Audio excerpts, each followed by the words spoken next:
आदरणीय दर्शकवृन्द नमस्कार। म राजु अधिकारी र यो कार्यक्रम हो ओम आदि गुरुवाणी।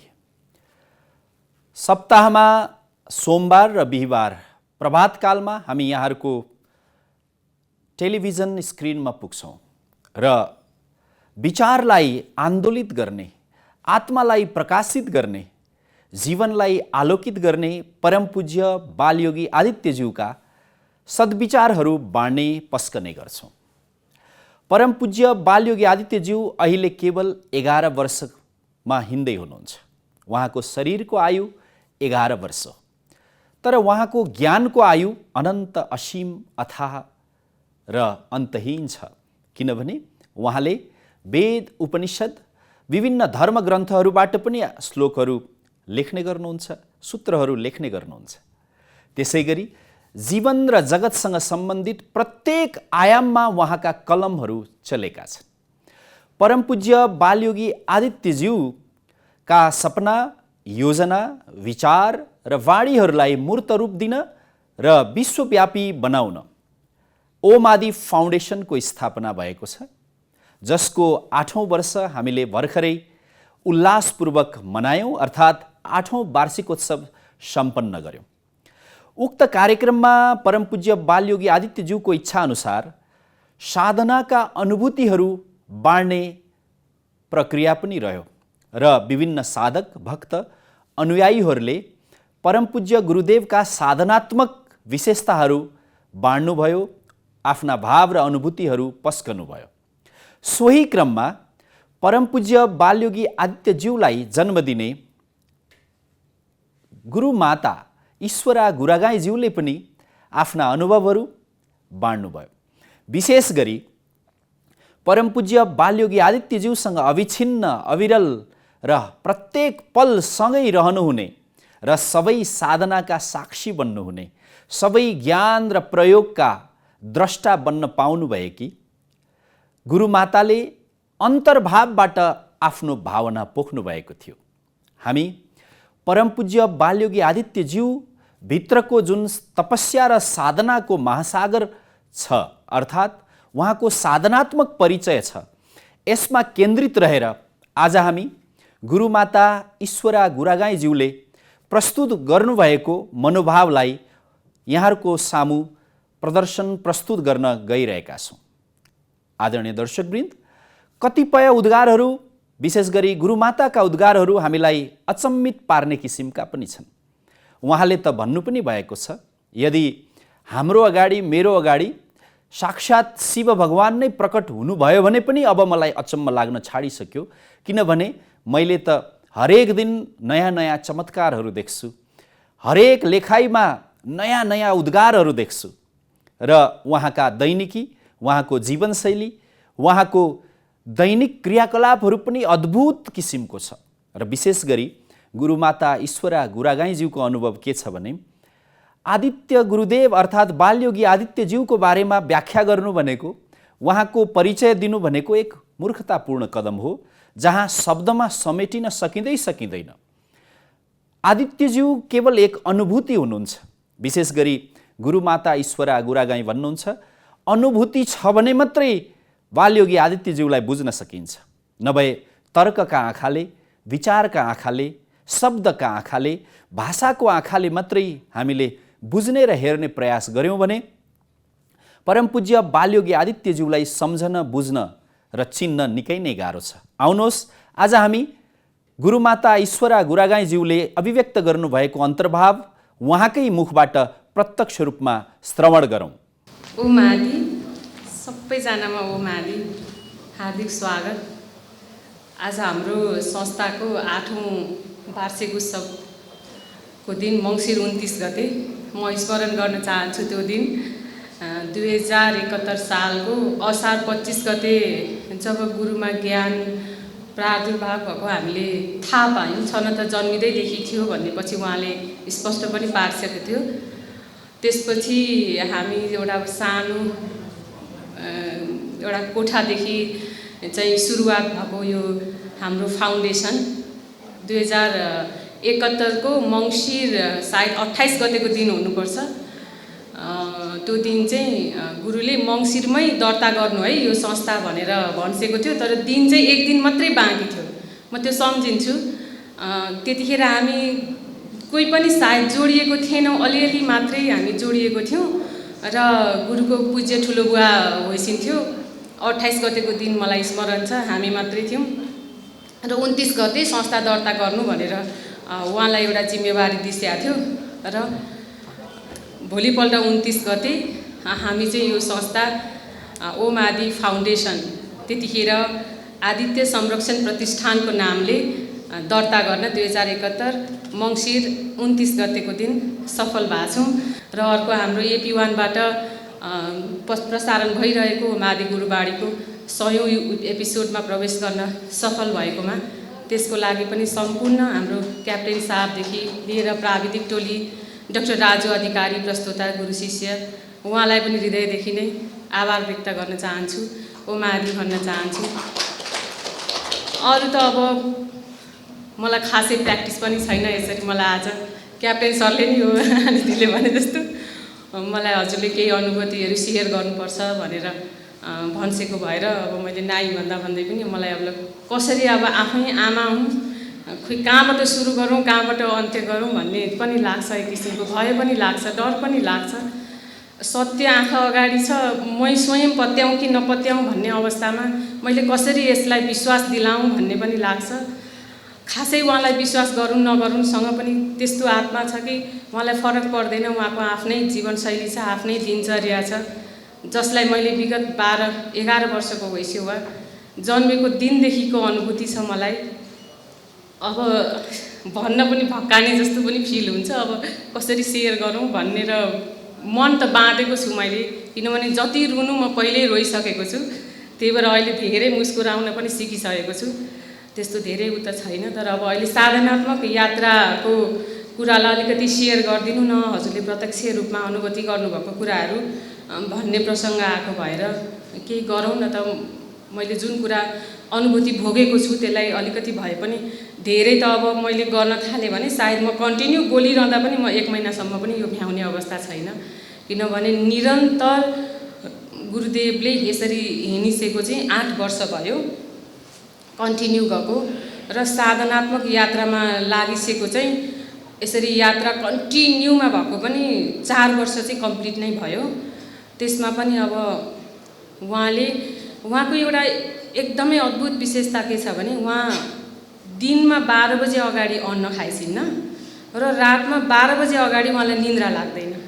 अहिलेसम्म मैले 12, 1, 2, 3, 4, 5 बजेसम्म उहाँलाई निन्द्रा नलागेको 100औं हजारौं रात छन् र यस्तो बानी बसिसक्यो कि दिनको 2 घण्टा सुत्ता पनि निन्द्रा पुग्ने जस्तो, त्यो जीवनलाई आफ्नो उसलाई शरीरलाई जसो गरौँ त्यसै चाहिँ हुँदो रहेछ भन्ने म प्रत्यक्ष आफ्नो अनुभूति पनि छ।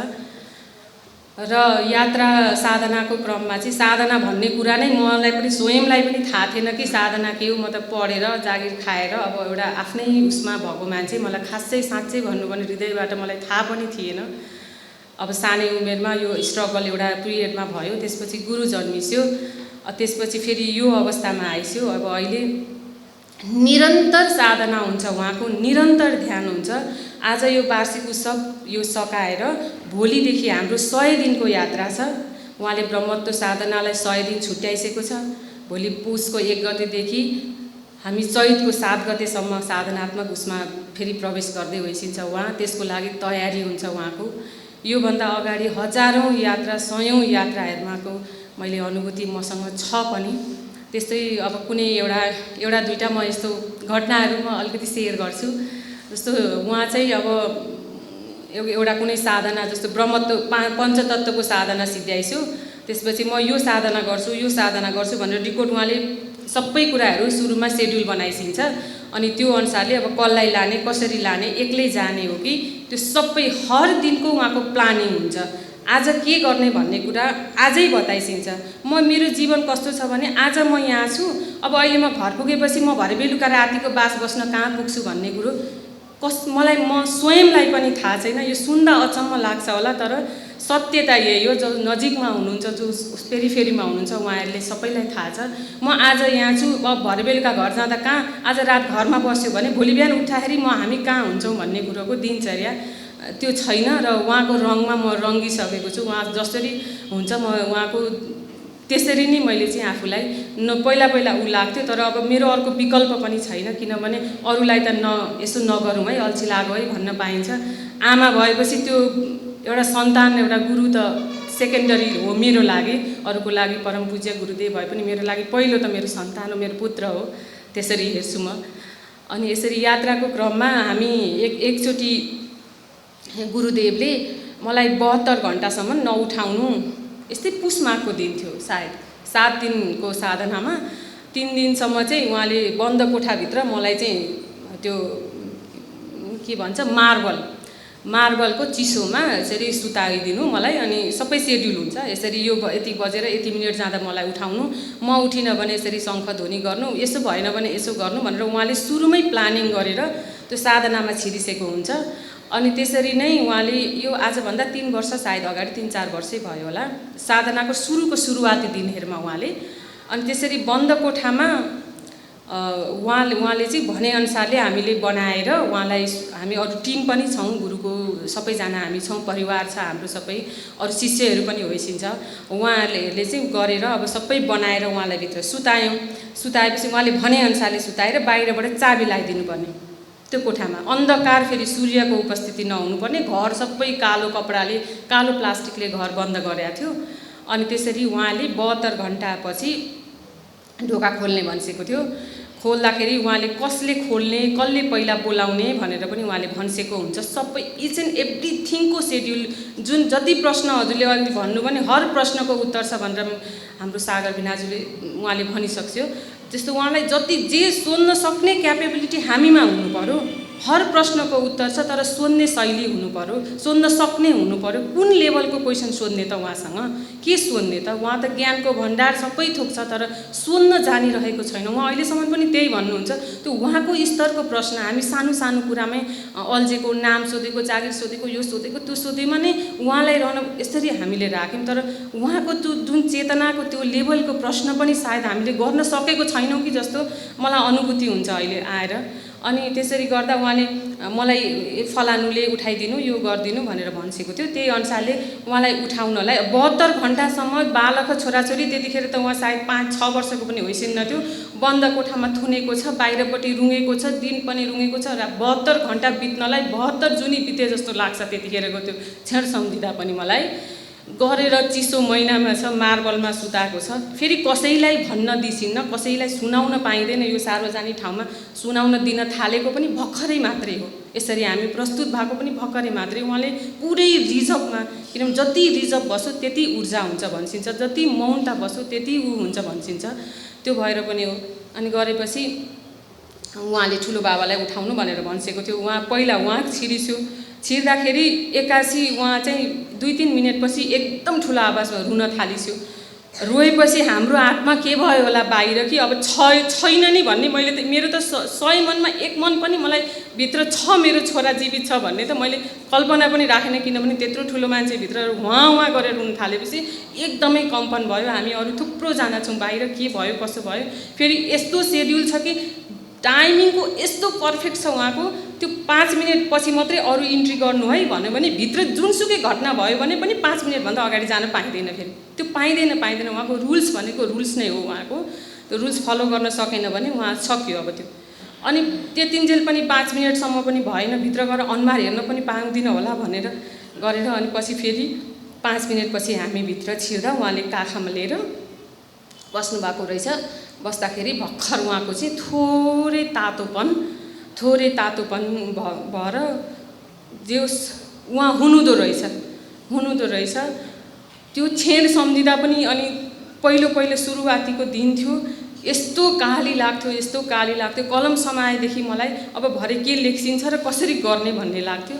तर अब त यस्तो युजल भइसक्यो, यस्तो भइसकिसक्छ, यस्तो मलाई बनाइसक्छ कि स्वयं उहाँ शिवको रूपमा आउनुभयो भने पनि मलाई अचम्म लाग्न छोडिसक्यो। त्यति अचम्मित कुराहरू आँखा अगाडि उहाँले प्रत्यक्ष देखाइसकेको छ कि कुनै कुरा मलाई छुन छोडिसकेको छ। त्यति कठोर त होइन, तर त्यस्तो भइसकिसक्यो। त्यो व्यवहारले नि मलाई, त्यो दिनचर्याले नि मलाई त्यस्तो बनाइसकेको छ। अनि त्यस्तै एउटा अर्को घटना सुनाउँछु। उहाँले सिड्डी जाने मन गरेछौँ। सिड्डी जाँदाखेरि उहाँको एउटा टोली नै टिमै थियौँ, हामी 10-15 जना जति थियौँ। त्यहाँको एउटा गोदावरी नदीमा उहाँले आँखाको आँखा पूजा गर्ने भनिसकेको थियो र यहीँ एउटा पिठोको आँखाको सेप बनाएर उहाँको अनेकौँ यस्तो विचित्र के गर्न हुन्छ, उहाँको आफ्नै हुन्छ। अनि त्यो आँखा लगेर हामीले त्यो गोदावरी नदीमा विसर्जन अथवा त्यहाँ गएर पूजा गर्नुपर्ने थियो। अनि त्यसपछि 9 वटा ऋषि, हामी ऋषि भनेको त प्रायः हामी सबैजना हिन्दू, हामी नेपालीहरूलाई थाहै छ। हामी कुशको त्यो प्रतिमाको हामी श्राद्धहरू गर्दा पनि जुन ऋषि बनाउँछौँ, त्यो 9 वटा ऋषि लिएर, ऋषि पनि बोक्नु है, बनाएर बोक्नु भनिसकेको थियो। हाम्रो कुमार गुरुहरूले ऋषि बनाएर हामीलाई पूजा सामग्री रेडी बनाएर हामी उहाँ सिड्डी गयौँ। सिड्डीबाट 45 मिनट्सको ड्राइभमा त्यो नदी रहेछ, त्यो घाटको छेउमा ठुलो विशाल नदी। तर त्यो नदी अघिल्लो दिन सुकेको थियो अरे। भोलिपल्ट हामी जाँदा भरि पानी थियो। त्यहाँको मान्छेहरू पनि भन्दै थिए आज खोइ के भयो, हिजोसम्म खडेरी लागेको, सायद यो खडेरीकै महिना थियो, फागुन चैतिरको महिना हुनुपर्छ। अनि आज यसरी पानी आयो, के भयो भनेर त्यहाँको त्यो माछा मार्नेहरू यताउता उयोहरूले भन्दै थियो। त्यति धेरै हामीले पनि गरेनौँ, अब के हो भनेर। अनि तल गएपछि आँखा पूजा गऱ्यौँ। पहिला आँखा पूजा गरेर उहाँको विधि अनुसारको, अनि त्यो खोलामा हामीले विसर्जन गऱ्यौँ नदीमा। ठुलो नदी छ गोदावरी नदी।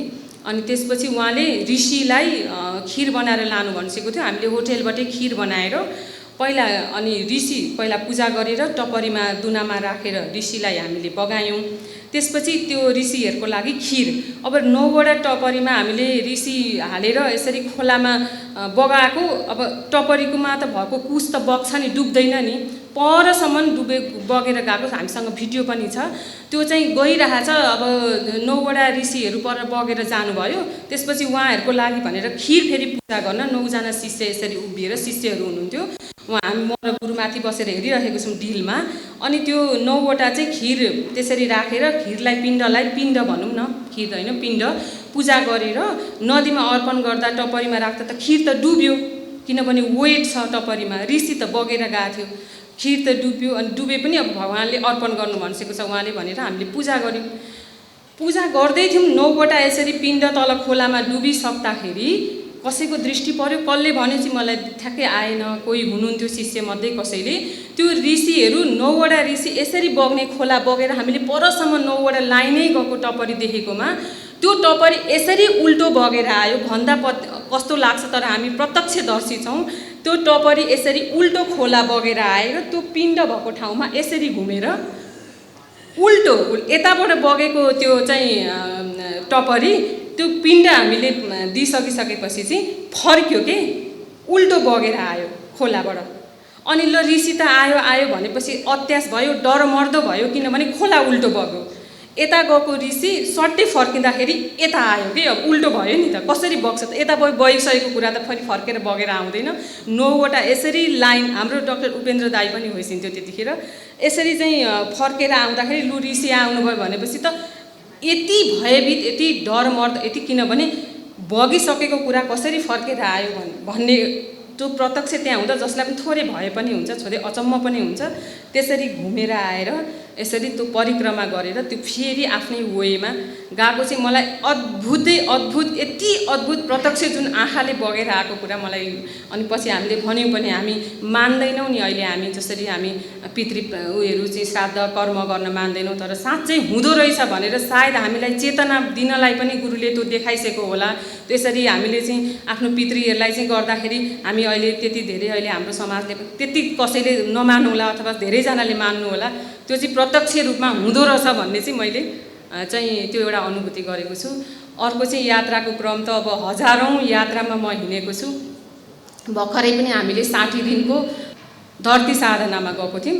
धरती साधनामा 60 दिनमा दिनको 18 घण्टा ट्राभल गर्दा मात्रै त्यो डेस्टिनेसन उहाँले भनेअनुसारको मिट गर्नुपर्ने उहाँको एउटा टार्गेट हुन्छ। दिनमा 18 घण्टा, 12 देखि 18 घण्टा ड्राइभ गर्यो भने मात्रै त्यो उहाँले भनेको दिनको 1008 ठाउँमा उहाँले पाउ राख्नुपर्ने अनि 36 किलोमिटर बराबर एक पाइला त्यो क्याल्कुलेसन गर्दा दिनको 665 किलोमिटर चाहिँ हामीले न्यूनतम पनि ड्राइभमा हामी जानुपर्ने या हिँड्नुपर्ने या एकदमै त्यस्तो चाहिँ कन्टिन्यू 60 डेजमा चाहिँ धरती साधना चाहिँ कम्प्लिट गऱ्यौँ। त्यो धरती साधनाको क्रममा एक दिन हामी माथि मुक्तिनाथ जाँदै थियौँ। यो उसको बेला थियो, साउन भदौको बेला, साउनको बेला थियो। पहिरो यति धेरै बाटो चाहिँ खराब भएको थियो कि यस्तो खराब थियो त्यो भनेरै साध्य छैन। हामी जुन दिन पोखरा फर्क्यौँ त्यसको भोलिपल्ट त्यहाँ ठुलो दुर्घटना पनि भयो। त्यहाँ हामीले सुन्यौँ पनि होला, 20-21 जनाको ऊ पनि भयो त्यहाँनिर। तर हामी उसले चाहिँ हामी पोखरा निस्किसकेको थियौँ। जाने क्रममा चाहिँ त्यो एउटा ठुलो झरना रहेछ त्यहाँ, रूपसे झरना। त्यो रूपसे झरना हामी सुरुमा जाँदै त्यहाँबाट तातो पानी भन्ने ठाउँमा पुगेपछि रात बास बसेपछि बिहान उठ्ने बित्तिकै के भन्नुभयो भने यो यहाँबाट 2 किलोमिटर जाने बित्तिकै बाटो बिग्रेको छ, हजुरले जान सक्नुहुन्न भनेर होटेलवालाले भन्यो। होटेलवालाले भनेपछि अब के गर्ने भनेर हाम्रो सबैजना हाम्रो टिमै थियो। उहाँहरूले अब के गर्ने त भनेर गुरु उठुन्जेल त पर्खिनु पर्यो फेरि भनेर गुरु उठेपछिसम्म पर्ख्यौँ। गुरु सायद 9:30तिर पर्खेपछि गुरुदेव 2 किलोमिटर अगाडि बाटो बिग्रेको रहेछ, अब के गर्ने भनेर चाहिँ सोद्धाखेरि यसरी बस्ने होइन, हामी त आफ्नो मार्गमा हिँडेपछि जसरी भए पनि आज रातको 12 बजे मलाई मुक्तिनाथ पुर्याउनु, जसरी भए पनि पुर्याउनु भनेपछि फेरि हेलिकप्टर युज गर्न पाइँदैन। फेरि उहाँको एउटा ऊ छ, हेलिकप्टरमा होइन, मलाई जसरी भए पनि आज रातको कृष्ण अष्टमीको दिन थियो, 12 बजे राति चाहिँ त्यहाँ पुर्याउनु भनेर भन्छु। त्यो भएपछि त होटेलमा बस्ने कुरा भएन। त्यहाँबाट हामी हतार गरेर हिँड्यौँ। 2 किलोमिटर साँच्चै अगाडि बढेपछि पहिरो गएको रहेछ। अब के गर्ने भन्दा त्यो गाडी त्यहीँ छोड्यौँ, जति हुन्छ ल हिँडेर जाने, अब हिँड्ने पनि विकल्प छैन। फेरि घुमेर कसो गरेर त्यो पहिरो तरेर हामी हिँड्दै बाटोमा जति भेटिन्छ अलिकति गाडी चढ्यो, अलिकति पहिरो गर्दै त्यो रूपसे झरना भन्ने ठाउँमा चाहिँ एकदम लाइभ गइरहेछ। त्यो कटेर जाने सम्भवै छैन, अकल्पनीय छ। त्यो सुन्नु मैले भन्नुभन्दा पनि मलाई त्यतिखेरको अनुभूति सम्झिँदा पनि मैले मृत्यु प्रत्यक्ष त्यहाँ जतिजना हामी 11-12 जना चाहिँ उसले हामीले प्रत्यक्ष मृत्यु के रहेछ भन्ने कुरोको सबैजनाले अनुभूति गरेको क्षण हो त्यो। सबैलाई पनि हामी त्यो तर्दाखेरि हामी बाँचेर तर्छौँ या फर्किँदा बाँचेर फर्किन्छौँ भन्ने एक मनमा पनि थिएन कसैको। हामी जाँदै थियौँ। जाँदै हामीले यो झन्डा गुरुको ओमादिको झन्डा टाङ्नु पर्नेको थियो, त्यसको लागि लठी चाहिँ त्यो। अरू गाडीमा सामान केही छैन, एकजोट जुन आफ्नो शरीरमा वस्त्र छ त्योभन्दा बाहेक हामीले सबै गाडीमा चाहिँ राखेर भागेको थियौँ। हामी केही पनि छैन हामीसँग।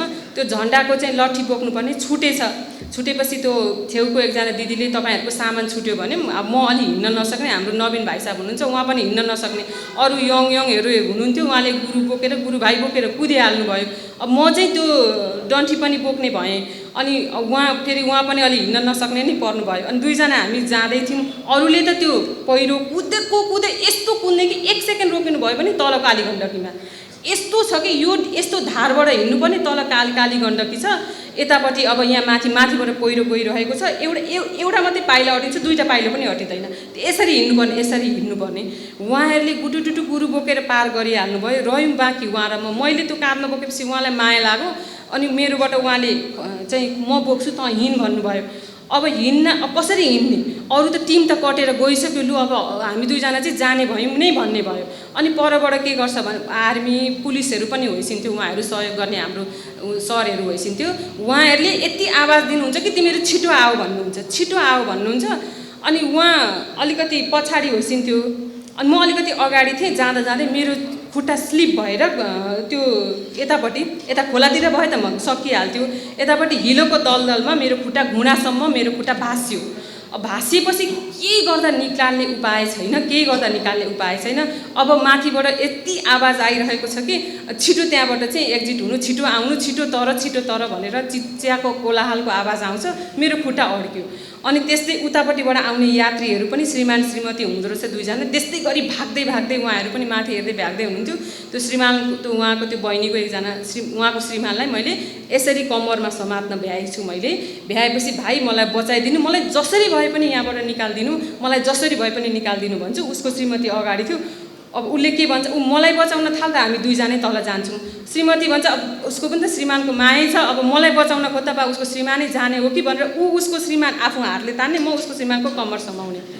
मलाई जसरी भए पनि यहाँबाट मलाई निकालिदिनु भनेर मेरो एउटा पनि थिएन। गुरुदेवलाई मात्रै मेरो स्मरण थियो, सम्झना थियो, छोरो थियो। आफू गए पनि त्यो दुईटा छोरा कुनै पनि कसैले पनि म त्योबाट बाँचेर फुत्किन्छु भन्ने कुरो कसैको पनि हृदयमा थिएन। सँगै हुनुहुन्छ उहाँ पछाडि, के गर्ने अनि त्यो व्यक्ति यस्तो हुनुहुँदो रहेछ। उहाँले त्यो बरु श्रीमतीलाई उता धकेलेर भए पनि मलाई यस्तोमा समातेर उहाँले यसरी तान्नुभयो। तान्दा हामी स्लिप हुँदा दुईटै कालीगण्डकीमा पुग्ने थियौँ। तर भगवान कृपा बाँच्न हामी सफल भयौँ। भनेको उहाँको कस्तो हुन्छ भने उहाँले सुरुमै त्यो तर लेखिसकेको थियो 80% रिस्कमा हिँड्नुपर्छ है। मेरो साधनामा हिँड्दा आर यु रेडी भनेर सोधिसिन्छ, सबैलाई 1 by 1 सोधिसिन्छ। मेरो साधना भनेको सुरुको मर्निङको उहाँको स्टार्टिङै के हुन्छ नि, डु अर डाई। हरेक पेजको माथि डु अर डाई लेख्सिया हुन्छ कि गर कि मर, यसमा तिमीहरू सक्छौ सक्दैनौ, आजको दिनको लागि तिमीहरू रेडी छौ कि छैनौ भन्दा बिहान कमिटमेन्ट गराएको हुन्छ। हामीले हात उठाउन पनि पाइन्छ, हामी आज सक्दैनौँ है प्रभु भन्नु भने ठिक छ, इट्स ओके। तर हामी सक्छौँ भनेपछि डराउनु पाइएन, कुनै पनि एङ्गलबाट डराउन पाइएन। त्यो चाहिँ उहाँको फर्मुलै हो। अब यो झन् यो चाहिँ 80% रिस्कमा थियो धरती साधना। ब्रह्मत्व साधना त उहाँको 100% मै छ, 100% मै छ। उहाँले भनिसकेको छ, सक्ने हो भने चाहिँ गर्ने हो, नसक्ने हो भने गर्दिनँ भन्न म हिँड्दिनँ हजुरसँग भन्न पाइन्छ। फेरि अप्सन छ उहाँसँग, त्यो गर्न पाइन्छ। उहाँका अद्भुत अद्भुत अद्भुत कुराहरू छन् जुन जति बयान गरे पनि, यो त मैले साधनाको एउटा लेभल सुनाएँ। उहाँको दिनचर्या नै उहाँको अद्भुत छ, उहाँको हर कुरा अद्भुत छ। आदित्यलाई चिनाउनु, भन्नु, व्याख्या गर्नु भनेको मूर्खता जस्तो लाग्छ। आदित्य भनेको एउटा अनुभूति मात्रै हो। जति हृदयबाट उहाँलाई अनुभूति गर्न सकिन्छ, जति उहाँको मुस्कानमा डुब्न सकिन्छ, त्यो नै सबैभन्दा ठुलो ऊ हो। अब म एउटा सौभाग्यशाली आमा पनि सम्झिन्छु जसलाई त्यस्तो पुत्रलाई जन्म दिन पाएको छु। आफ्नो दुःख कष्ट, आफ्नो उहाँसँगको ऊ, त्यो त मलाई अब केही पनि लाग्न छोडिसकिसकेको छ। तर यस्तो सबैजना हाम्रो एउटा परिवार छ, त्यसपछि हाम्रो शिष्यहरूको परिवार छ, भक्तहरू, हामी यसरी बढ्दै गइरहेछौँ। उहाँको ज्ञान, उहाँको हर दिनका कुराहरू, एउटा मात्रै उहाँले दिएको अमृतबाणीलाई पनि हामीले जीवनमा उतार्न सक्यौँ भने पनि ठुलो चाहिँ हामीमा परिवर्तन आउने एकदमै लाग्छ मलाई। उहाँले मजबुत बनाइसिन्छ मलाई पनि हर दिन। अनि उहाँको भाइ छ सानो स्वरूप, जो स्वरूप म चाहिँ भइसकेपछि स्वरूप 27 दिनकोदेखि उसलाई साधनामा लिएर हिँडेको। म 27 दिनको सुत्केरी थिएँ। त्यो दिनदेखि उहाँले साधनामा हिँडाइसकेको त्यो बच्चालाई आज 4.5 वर्षको भयो। आज पनि भाइ बिना हिँडिसिन्न, ऊ कन्टिन्यू यी हरेक साधनामा उसलाई पनि लिएरै हिँडिसिन्छ। ऊ पनि एक किसिमको अद्भुतै छ। त्यो एउटा ऊर्जा छ उसमा पनि, उसको ऊर्जा देखेर सबैजनालाई ऊ पनि आउँछ। त्यस्तो छ। अब जति भने पनि गुरुको कुराहरू यिनै हुन्। यति भन्दै अब फेरि अर्को भेटमा धेरै कुराहरू धेरै छ उहाँसँगको त प्रत्येक दिनको नै अनौठो चाहिँ कुराहरू, अद्भुत कुराहरू। आज पनि चाहिँ यसरी आउने भन्दा म 1 वर्षसम्म सार्वजनिक ठाउँमा म जाँदिनँ भनेर पोहोरको पुस 11 गते लेखिसकेको थियो। फेरि भोलिदेखि साधनात्मक यात्रामा निस्किनु पर्ने हुँदा र संस्थाको वार्षिक उत्सव भएको कारणले म केही समयको लागि चाहिँ म आउँछु है भनेर एउटा वचन दिइसकेको भएको भएर चाहिँ आउँदै होइसिन्छ। अहिले अन द वेमा होइसिन्छ, आइसिन्छ। फेरि हामी उहाँको दर्शन पनि गर्नेछौँ। यति भन्दै फेरि भेट्ने उ गर्दै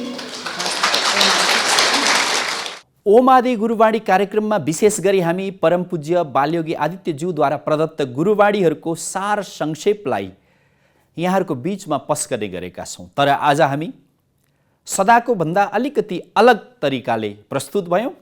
हामीले परम पूज्य बालयोगी आदित्यज्यूकी जन्मदात्री माता ईश्वरा गुरागाईज्यूको अन्तर्भाव र अभिव्यक्तिलाई हेऱ्यौँ, सुन्यौँ, श्रवण गऱ्यौँ र मनन गऱ्यौँ। यो अचम्म लाग्दो अद्भुत अलौकिक किसिमको श्रवण यहाँहरूले गरिरहनु भएको थियो। दर्शकवृन्द, गुरुमाता ईश्वरा गुरागाईज्यू सधैँ बोल्नुहुन्न। यदा कदा कुनै अवसरमा मात्रै आफ्ना शब्द र भावनाहरू पोख्नुहुन्छ। सौभाग्यले ओम आदि गुरुवाणी 100औं श्रृङ्खलामा प्रवेश गर्दै गर्दा हामीले आयोजना गरेको र ओम आदि फाउन्डेसनले 8औं वार्षिकोत्सव मनाउँदा आयोजना गरेको कार्यक्रममा उहाँ बोल्नु भएको थियो। हामीले अनेक अनुनय र अनुरोध गरे पश्चात उहाँले आफ्ना भावहरू पोख्नु भएको थियो। भविष्यमा फेरि त्यस्तो अनुकूलता हुँदा, त्यस्तो सन्दर्भ र अवसर प्राप्त हुँदा फेरि उहाँका भावहरू यहाँहरूको बीचमा हामी पस्कनेछौँ। आजका लागि हामी कार्यक्रमबाट बिदा लिन्छौँ। ओम आदि, नमस्कार।